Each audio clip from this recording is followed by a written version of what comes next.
Hello बच्चों, welcome to concept वाला। आपके अपने यूट्यूब चैनल कॉन्सेप्ट वाला पे पुनः स्वागत है।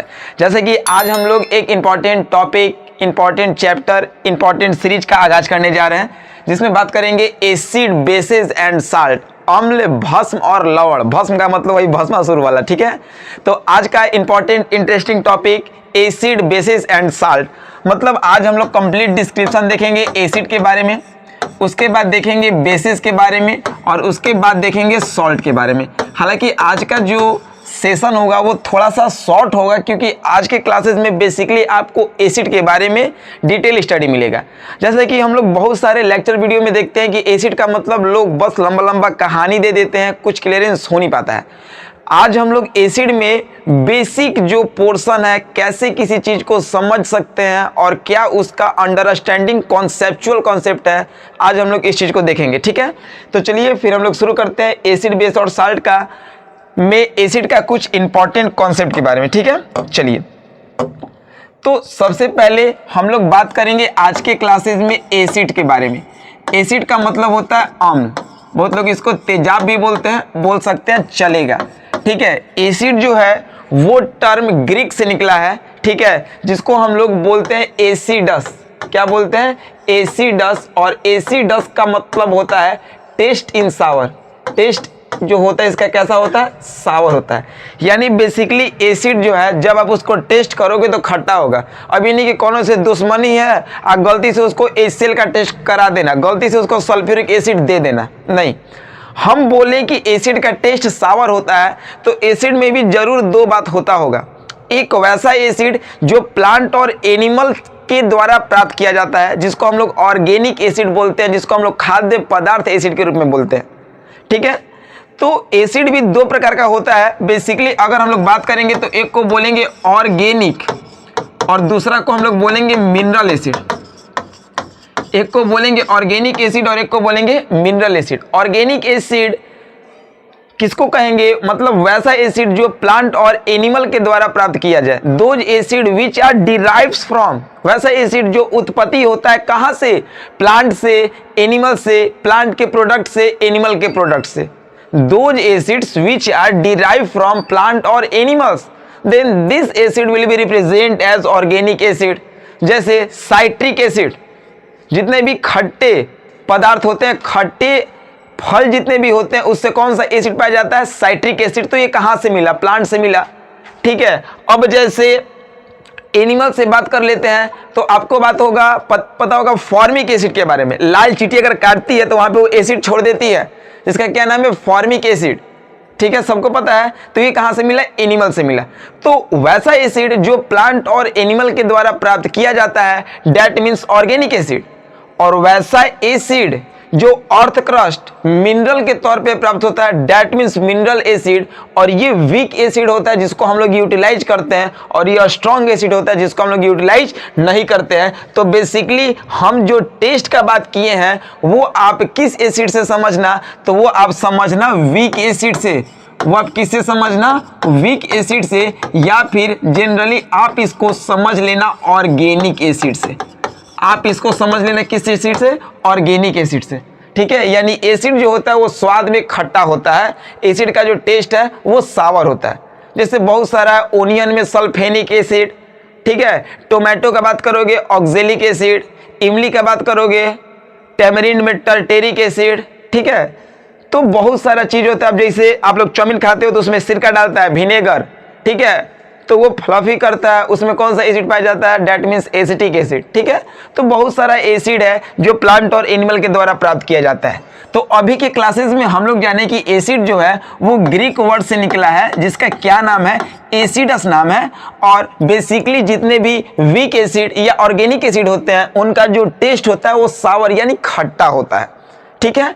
चलो, अब हम दूसरा इसका इंपॉर्टेंट बात करने जा रहे हैं कि बेसिकली अगर आप एसिड देख रहे हो तो एसिड का जो pH वैल्यू होगा वो लेस देन 7 होगा। एसिड का जो pH वैल्यू होगा वो क्या होगा? Less than 7। वो बेसिकली जो होगा वो आपका लेस देन 7 होगा, यानी 7 से कम होगा। इसका जो pH स्केल होगा वो कितना होगा? 7 से कम। अब बेसिकली आप अगर pH रेंज का बात करते हो तो ये 0, 1, 2, 3, 4, 5, 6, 7, 8, 9, 10, 11, 12, 13, 14 pH scale is valid for 1 to 14। और अगर 7 किसी भी सबस्टांस या कम, मान लो कि सॉल्यूशन है, आप किसी चीज को डाले और उसका pH मिल गया 7 से कम तो एसिड है, अब pH अगर 7 से ज्यादा मिल गया तो बेस, और 7 मिल गया तो न्यूट्रल। अब जैसे pH स्केल को पानी में मेजर करोगे तो उसका pH वैल्यू कितना देगा, 7 देगा, मतलब कि वो पानी न्यूट्रल है, ना तो वो एसिडिक है ना तो वो बेसिक है। न्यूट्रल का मतलब उदासीन होता है, ठीक है। तो अगर किसी भी सबस्टांस, किसी भी कंपाउंड या किसी भी सॉल्यूशन का pH वैल्यू, अब लेटेस्ट इसका नाम है पोटेंज ऑफ हाइड्रोजन, पहले के समय में लोग इसको पावर ऑफ हाइड्रोजन के नाम से जानते थे, ठीक है। तो जब pH वैल्यू जो है 7 से कम आ रहा है, दैट मीन्स कि उसको हम लोग एसिड बोलेंगे। और जैसे जैसे हम लोग इधर की ओर आएंगे, इधर हाइड्रोजन आयन बढ़ता है तो हाइड्रोक्साइड आयन घटता है। हाइड्रोजन आयन बढ़ रहा है मतलब एसिडिक होते जा रहा है, और हाइड्रोक्साइड आयन घट रहा है मतलब बेसिक प्रॉपर्टी उसमें बहुत कम होते जा रहा है। अगर हम लोग इधर की ओर बढ़ेंगे तो इसमें हाइड्रोजन आयन घटेगा और हाइड्रोक्साइड आयन बढ़ेगा, क्योंकि इधर बेस बढ़ते जा रहा है। और बेसिकली अगर ये पानी है तो इसमें से टूटने के बाद दो चीज H+ और OH-, H+ पहचानने का तरीका एसिड और OH- पहचानने का तरीका बेस। वाटर को हम लोग बोलते हैं 36 सास बहु, ठीक है। 3 का मुंह एने, 6 का मुंह ओने, मतलब बहुत सारे घर में देखोगे, बहुत कम ऐसा घर होगा खुशनसीब घर कि जिसमें सास बहु में टकराव कम होता है, ढेर में सास बहु में टकराव होता है, मतलब हाइड्रोलाइसिस, उन लोग के बीच में स्प्लिटिंग है, ब्रेक डाउन की कैपेसिटी है, ठीक है। तो वाटर का मतलब होता है हाइड्रोलाइसिस, और ये टूटेगा तो 2 भाग में H+ और OH-। तो H+ बढ़ रहा है तो एसिड की मात्रा बढ़ रहा है, अगर OH- बढ़ रहा है तो बेस का मात्रा बढ़ रहा है। अब आपको एक और अजूबा ट्रिक दे रहे हैं कि आप कोई भी कंपाउंड ले लो और बस कलर की बेसिस पे पहचान लो ना कि वो एसिड है कि बेस है कि न्यूट्रल है, ठीक है। तो यहां से एक हमारा ट्रिक याद कर लो, VIBGYOR, VIBGYOR। अगर किसी भी कंपाउंड का कलर आपको वायलेट मिल रहा है, दैट मीन्स बेस, तगड़ा वाला बेस है।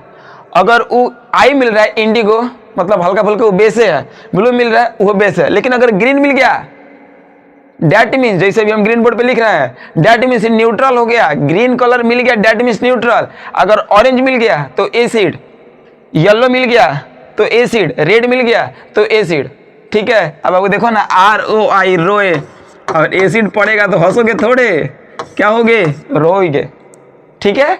तो ROI मतलब बेसिकली अगर रेड, ऑरेंज, येलो कलर मिल जाता है किसी भी सॉल्यूशन का तो इसका मतलब कि वो एसिड होगा। अगर पूछेगा कि एक सबस्टांस है उसका कलर येलो है, एक ऑरेंज है, रेड है, तो इस तीनों में सबसे ज्यादा एसिडिक स्ट्रेंथ किसका होगा, तो जितना ज्यादा pH घटेगा एसिडिक कैरेक्टर उतना ही ज्यादा बढ़ेगा, और जितना ज्यादा pH बढ़ेगा बेसिक कैरेक्टर उतना ही बढ़ेगा। क्लियर है। तो ये बेसिकली हम एसिड का कुछ बात आपको बताएं जो आपको समझ में आया होगा, ठीक है। अब हम लोग जैसे ही आगे बढ़ते हैं तो अब देखते हैं लिथमस पेपर पे इफेक्ट। लिथमस पेपर, ठीक है। लिथमस पेपर आप देखते होगे एक प्रकार का पेपर है, ठीक है। तो लिथमस पेपर बेसिकली लाइकेन से फॉर्म होता है, ठीक है, बार्क ऑफ ट्री से। तो ये जो भी लिथमस पेपर होता है, अगर लिथमस पेपर को देखोगे, अगर ब्लू कलर का लिथमस पेपर लोगे तो ये कन्वर्ट हो जाएगा किस में, रेड में। आजकल तो ढेर सब फोटो खींचता है तो ब्लर मार दे रहा है, मतलब ब्लू वाला कन्वर्ट हो रहा है किस में, रेड। पहचानने का तरीका, अब मान लो कि किसी भी इंसान पे अगर एसिड छिड़क दोगे या एसिड फेंक दोगे दुश्मनी निकालने के लिए, तो बताओ गुस्सा से लाल होगा कि नीला होगा। कोई तो गुस्सा से ब्लू कलर का नहीं ना होगा, वो गुस्सा से एकदम लाल होना शुरू कर देगा। इसका मतलब कि उस पे एसिड का काम किया जा रहा है, यानी ब्लू लिथमस पेपर अगर रेड में कन्वर्ट हो रहा है दैट मीन्स एसिड। मान लो कि एक लड़की है, बहुत मोटी ताजी है, और गलती से उसको येलो पीला कलर का सूट पहना दो तो देखने में क्या लगेगी, जैसे भी उस पर छिड़क दो एसिड तो पता चलेगा कि वो एकदम गुस्सा से क्या हो जाएगी, लाल हो जाएगी। मतलब ब्लू लिथमस पेपर जब रेड में कन्वर्ट होगा, मेरा कहने का मतलब क्या है कि ब्लू लिथमस पेपर जब रेड में कन्वर्ट होगा दैट मीन्स एसिड। ये इफेक्ट है किसका, तो ये इफेक्ट है आपका लिथमस पेपर का। बेसिकली ये इफेक्ट है किसका, तो ये इफेक्ट है आपका लिथमस पेपर का। सबको क्लियर हो गया। तो एसिड क्या है कि अगर ब्लू लिथमस पेपर वाला है और किसी भी एसिड में डाल रहे हो तो ये ब्लू वाला कलर वाला किस रूप में बन जाएगा, रेड वाले में। तो इसका मतलब कि ये एसिड है। ठीक है, इसका मतलब क्या है, ये एसिड है। यहां तक तो क्लियर हो गया। अच्छा, अब जैसे ही हम लोग इससे आगे बढ़ रहे हैं, तो एसिड में कुछ और प्रॉपर्टी है। और प्रॉपर्टी क्या है, देखो, जैसे मान लो कि आपके पास अगर एसिड है और एसिड को आप रिएक्ट करवा रहे हो किससे, किसी ना किसी मेटल से। बेसिकली आप मिनरल एसिड में 5 को कौन कौन, HCl hydrochloric acid, H2SO4 sulphuric acid, HNO3 nitric acid, H3PO4 phosphonic acid, H2CO3 carbonic acid. एक तो सिंपली पहचानने का तरीका है कि जिसके पास हाइड्रोजन होगा वो एसिड होगा। सिंपली पहचानने का तरीका है, क्योंकि एग्जाम नजदीक है तो अब हम लोग को रामबाण मारना होगा। ठीक है, अब तैयारी करने से कुछ नहीं, अब मेन कॉन्सेप्ट समझना है। ठीक है, तो जिसके पास H है वो एसिड है। जैसे HCl में H है, एसिड, H2SO4 में H है, एसिड, HNO3 में H है, एसिड, H3PO4 में H है, एसिड, H2CO3 में H है, एसिड होगा। ठीक है, यहाँ तक क्लियर है। अच्छा, तो मान लो कि कोई भी एसिड ले लो, हम ले लिए एसिड के रूप में H2SO4 और रिएक्शन करवाए कोनो ना कोनो मेटल के साथ, जिंक के साथ। तो जिंक मेटल है तो इसके पास तो प्लस चार्ज होगा, ई एसिड है तो एक के ऊपर प्लस एक के ऊपर माइनस का, कि एसिड कंपाउंड न्यूट्रल, जितना प्लस उतना ही माइनस। तो ई प्लसवा भाग जाएगा इस माइनस के साथ। कह दिया कि चल ढेर दिन तक तो दोनों रह गया है, अब हम आ गए तो उसको छोड़, अब हमारे साथ भागने के लिए तैयार रह। ठीक है, तो ई Zn भागेगा SO4 के साथ। तब Zn SO4 के साथ भागेगा तो क्या बन जाएगा, ZnSO4। कैसे, कहे कि जिंक और सल्फेट का बात करेंगे तो जिंको का वैलेंसी 2 और सल्फेटों का 2, दोनों मर जाएगा, बन जाएगा ZnSO4। तब बन गया ZnSO4। अब यहाँ पे बच गया H, और H अपना स्टेबल फॉर्म में क्या बनाता है, H2 हाइड्रोजन गैस उड़ गया।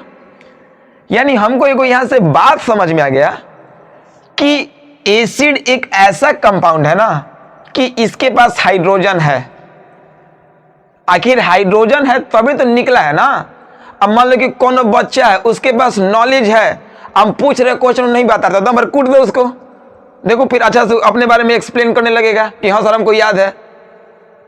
तो बच्चे को पहले दुखहरण बाबा से भेंट कराओ, मतलब डंडा से, उसको जितना नंबर काढ़ोगे ना उतना क्लियर में बताएगा।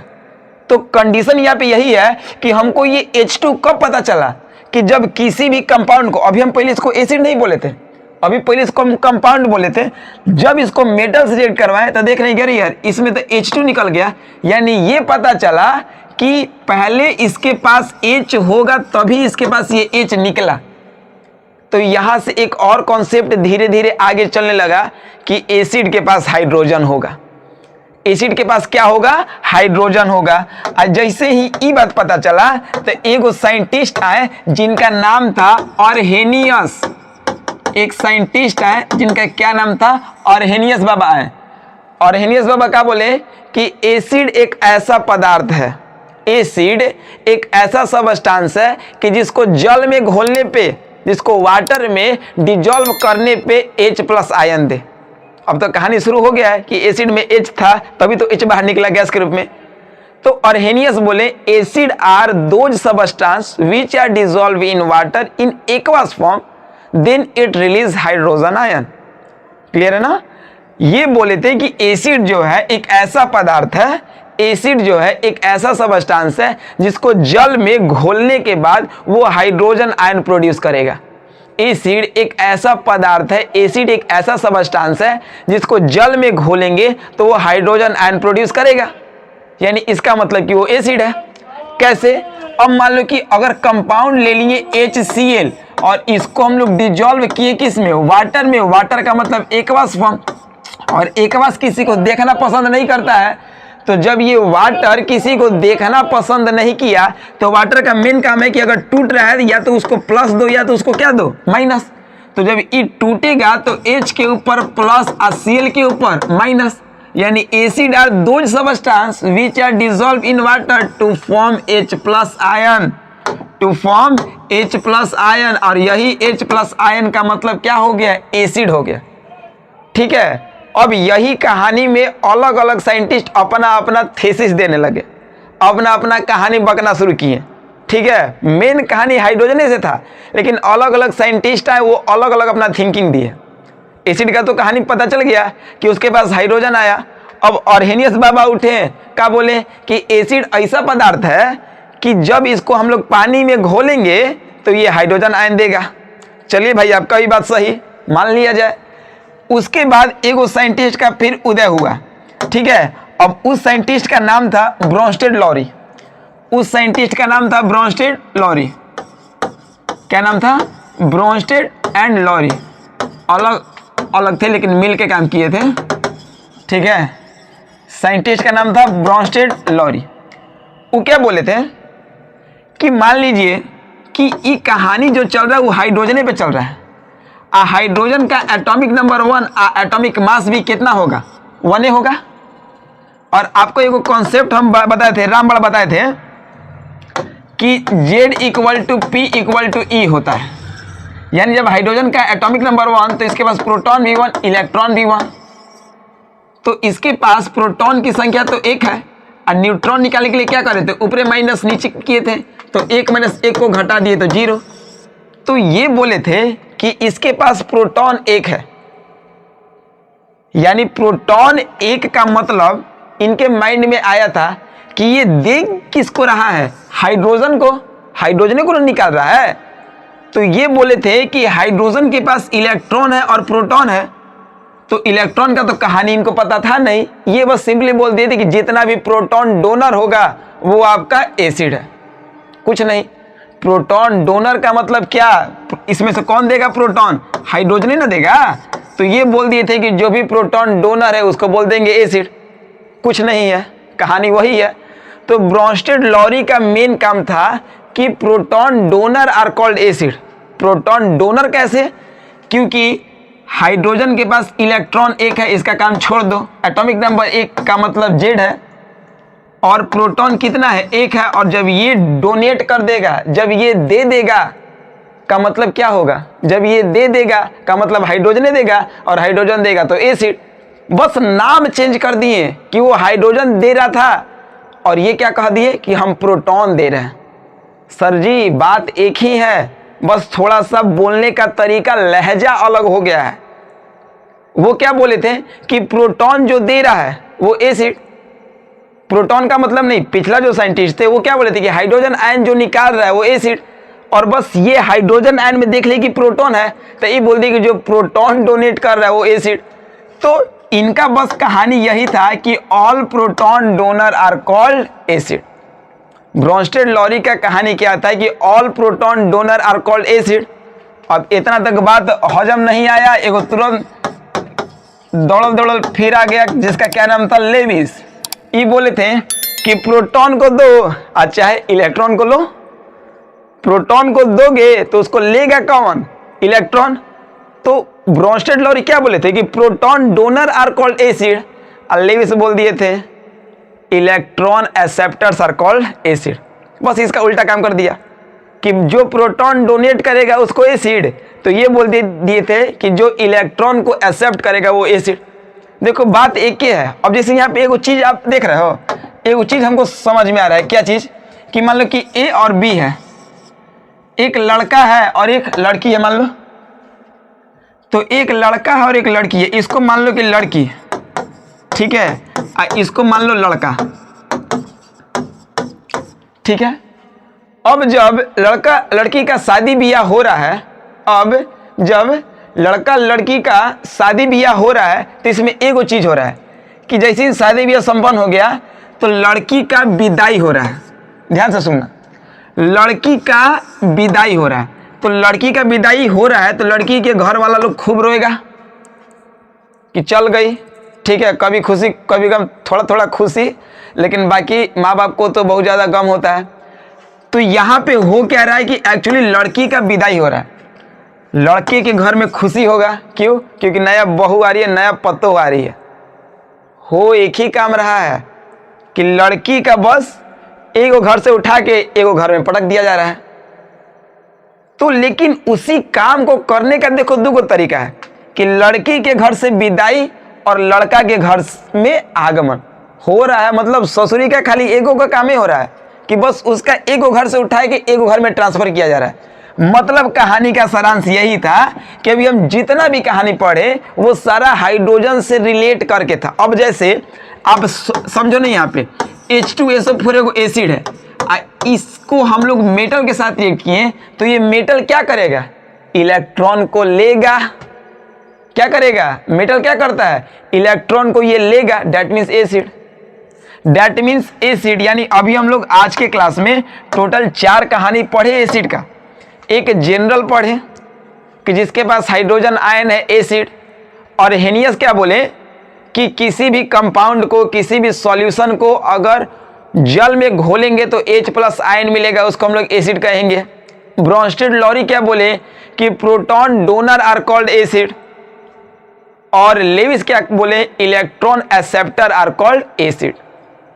ठीक है, यानी एसिड पे इतना लोग का अलग अलग प्रभाव दिखा। अब जैसे ही हम लोग आगे बढ़ेंगे तो एगो चीज याद रखना।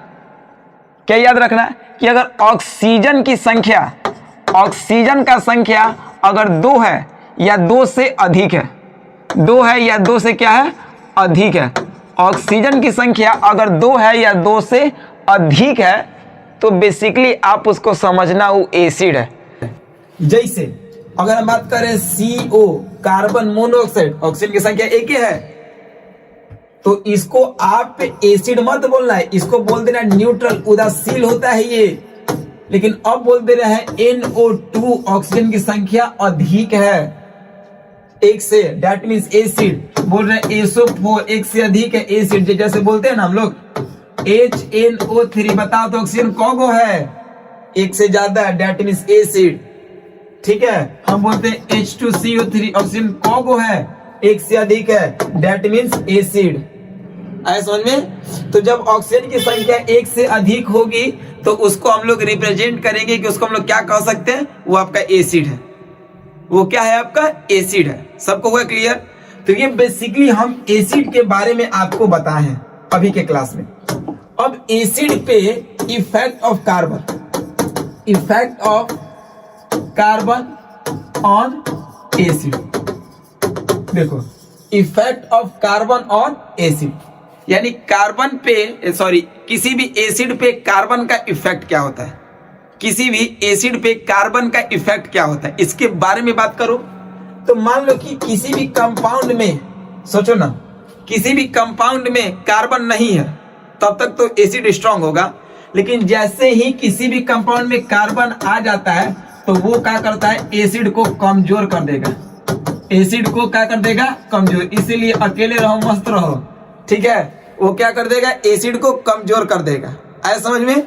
तो यहाँ पे क्या समझ में आया आपको कि किसी भी एसिड में अगर कार्बन की संख्या है तो वो एसिड को कमजोर कर देगा। अब बताओ, एकरा में कार्बन है?